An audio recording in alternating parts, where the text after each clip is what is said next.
Amis du soir, bonsoir, on se retrouve pour une nouvelle vidéo.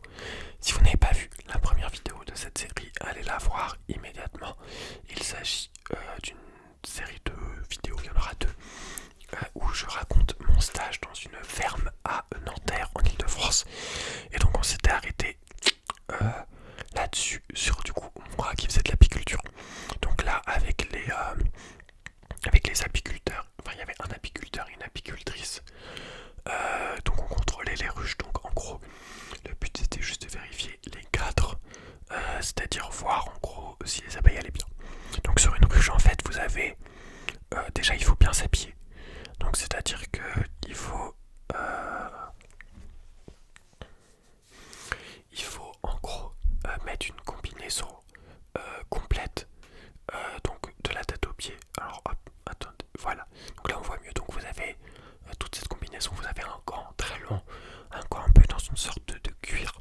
Voilà, et le but c'est d'avoir aussi un pas du coup, donc c'est une vareuse vraiment assez grande, pour ne pas être attaqué en fait par les abeilles.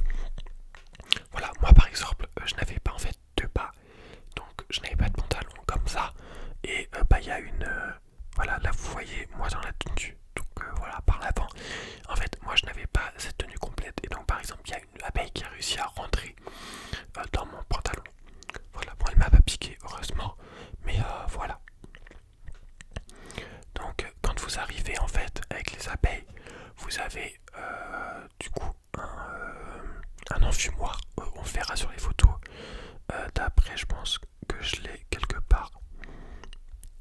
Hop, voilà, voilà, ici. Donc vous avez un enfumoir comme ça. Donc en gros vous mettez un peu n'importe quoi, brûler dedans quoi. Le but c'est que ça soit une fumée qui ne soit pas chaude, parce que si c'est trop chaud, les abeilles elles vont pas kiffer et elles risquent de pas mourir je pense. Voilà. Donc vous venez avec ça, et donc voilà. Et donc en gros on appuie là sur cette partie là, et en gros ça va faire de la fumée qui va un peu étourdir les abeilles, et donc les abeilles vont pas vous attaquer en fait, elles vont être un peu sonnées quoi. Si on regarde les autres outils au passage, vous avez ici un porte-cadre, donc en gros c'est ce qui va servir pas à tirer le cadre hors de la ruche. Là vous avez juste en gros une sorte de lame un peu qui va servir à un peu soit plus ou moins récolter le miel ou à décoller la cire en trop. Et là du coup vous avez des cadres, donc en gros ces cadres là, vous posez un peu de cire dessus, et après les abeilles vont faire en fait leurs alvéoles, et dans ces alvéoles il y aura du miel, parce que justement en fait les ruches, voilà vous le voyez ici, elles se composent du coup de plusieurs parties. Donc vous avez la partie du bas qui va être vraiment la maison en fait des abeilles. C'est-à-dire que en gros c'est là que va vivre la reine. La reine c'est la seule qui est capable de pondre. Donc c'est elle qui va pondre des œufs. En gros elle fait un vol où elle se fait féconder par le mâle. Et après cette fête fécondée, elle va passer simple dans la ruche. Et elle va du coup avoir toutes les ouvrières qui vont créer les alvéoles, qui vont aller butiner pour faire le miel, etc. etc. Et puis vous avez du coup les reines. La reine qui elle va juste pondre en fait. Voilà, elle reste pas au même endroit en fait, elle se déplace dans la ruche, mais juste elle pond. Et donc les larves vont créer des abeilles. Voilà, du coup les abeilles qui bien sûr, comme je vous l'ai expliqué, vont butiner ou créer d'autres alvéoles. Voilà, et donc au-dessus de ça vous avez une sorte de grille en fait. Et cette grille là, elle ne va pas laisser passer la reine, parce qu'en fait la reine elle est plus grosse que les abeilles normales. Et donc en gros la reine ne peut pas monter dans les cadres supérieurs, ce qu'on appelle les hausses. Et donc en fait c'est dans ces hausses que vous allez avoir le miel, parce que en fait si vous voulez, les abeilles ouvrières elles vont continuer à faire les alvéoles, à avoir le pollen, à fabriquer du miel en fait, parce que le miel c'est la nourriture des larves tout simplement. Sauf que en fait la reine elle ne peut pas pondre de larves dans cette partie, puisqu'elle ne passe pas la grille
c'est fait en fait, on goûte des 4. Il n'y aura pas de miel qui sera produit, donc ça sert à rien, on l'enlève. Avec cette cire, on peut faire par exemple des bougies, je crois des savons aussi, etc. Voilà, là on revient où on était avant.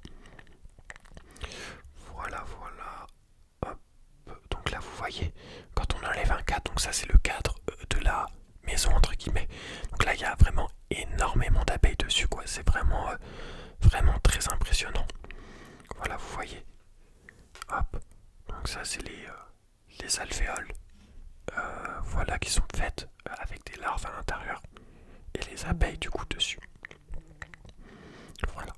C'est quand même assez impressionnant. Enfin je dois avouer que quand vous êtes devant ça, vous vous dites oula putain, faut pas que je fasse le con. Voilà.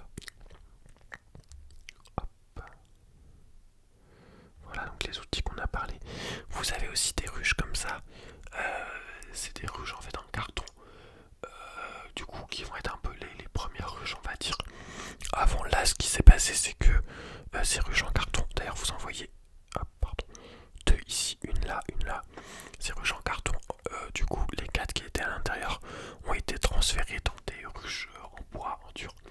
Voilà, je crois qu'elles peuvent rester à peu près 2 semaines dans une ruche en carton, mais après faut les changer parce que c'est un peu trop petit et puis surtout c'est pas bien isolé. Là on n'a pas vu, mais en gros vous avez un cadre à l'intérieur du coup de la maison, donc de la grosse partie. En fait c'est un cadre comme ça qui est fait juste d'un papier un peu métallisé, un peu sulfurisé, qui est un isolant en fait. Et donc voilà, ça va permettre d'isoler la ruche, parce que je crois qu'il faut qu'elle soit autour des un peu plus de 30 degrés, je sais plus combien exactement. Voilà, et notamment par exemple en hiver, voilà, dans une ruche normale en principe vous avez 10 cadres sur lesquels vivent les abeilles. En hiver on va passer à je sais pas 6 ou 7 cadres pour que les abeilles soient plus serrées entre elles et qu'elles se tiennent chaud. Et donc il y a cet isolant qui va permettre d'isoler et de maintenir les abeilles à la bonne température et en vie. Voilà, donc là vous voyez un peu toutes les ruches. Donc comme je le disais, en bas vous avez la maison et puis au-dessus vous avez des cadres, des hausses pardon. Donc vous avez 2 à 3 hausses, voilà. Parfois ensuite tout au-dessus de la hausse il y a une sorte un petit peu de mangeoire on va dire.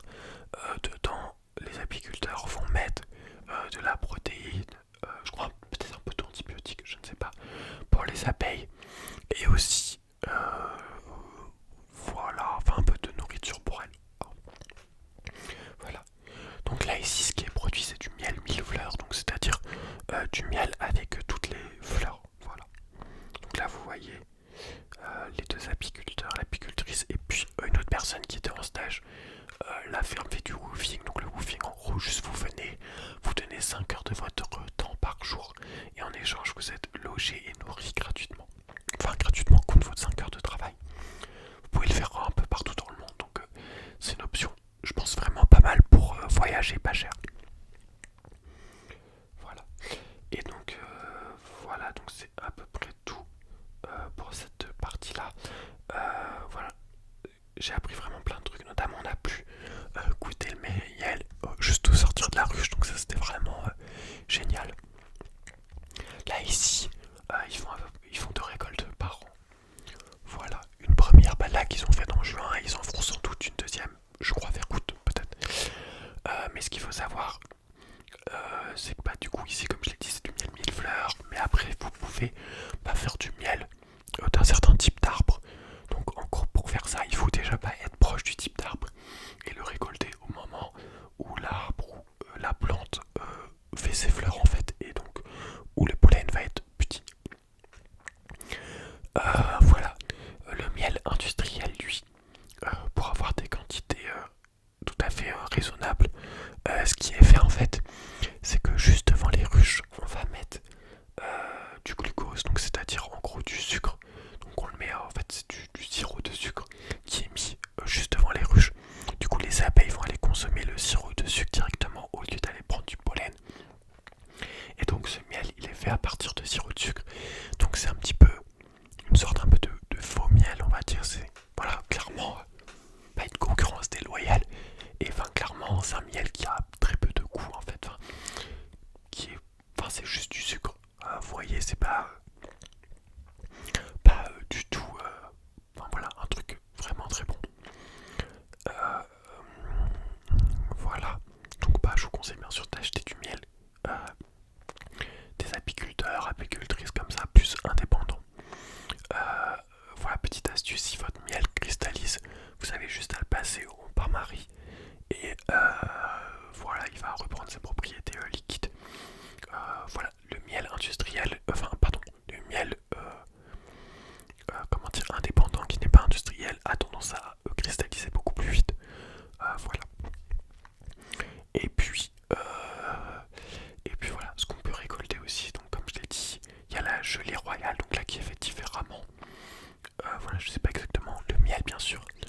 la cire, bon, qui peut servir, mais qui peut être jeté parfois aussi.